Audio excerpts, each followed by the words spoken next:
Because he started you on your way, just because you still in your right mind, just because you can still walk down the aisle, just because you can still open your mouth and sing praises. I need about 25 people who can have a just because praise to give God a just because praise right now. Just because he healed me, just because he delivered me, just because he redeemed me, just because he saved me, just because, can I talk up in here? I got a just because praise coming on right now. Just because he kept me all week long.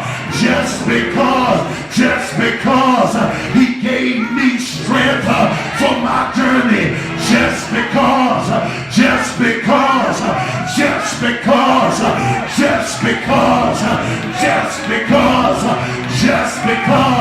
I need some folk who got a just because praise. I was down, he picked me up. Why, y'all? I don't know. Just because I was broke, he paid my bills. I don't know why. Just because I was sick, he healed my body. I don't know.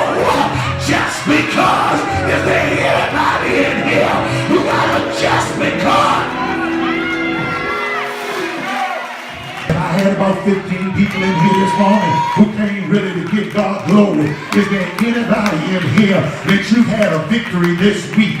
That God has brought you through something and you've had a victory this week? Then why aren't you giving God glory right now? Is there anybody in here that can I talk to somebody in here? Watch this. I've had victory this week. I've had victory over the enemy this week. I came this morning to give him worship, not for what he did 20 years ago, but I came to give him worship for the victory he's given me this week.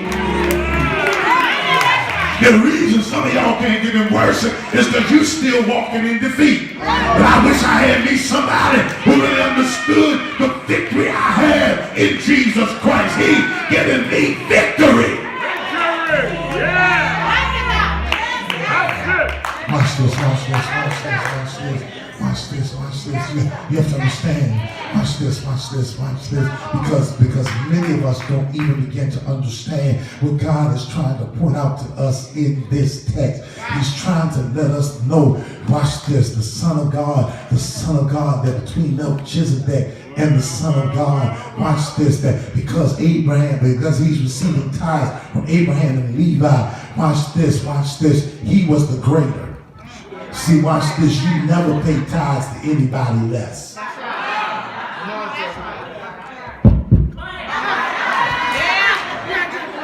Let me really mess with him right here, right now. See, that's your problem. Most of y'all are paying your tithes to somebody less. And that's why you can't get blessed. Okay, let me come over here. Most of you, watch this. Because you will not give God what you're supposed to give God, watch this, you pay your tithes in other ways. Because you will not honor God with the first fruits of your labor. Guess what? You pay that in other ways. That's why many of you are having difficulty in your own life, even right now, because you won't give God the first fruits. Can I talk to somebody up in here? You won't give God. If you give God what is first, God is obligated to keep his promise that he has given to his people in his word.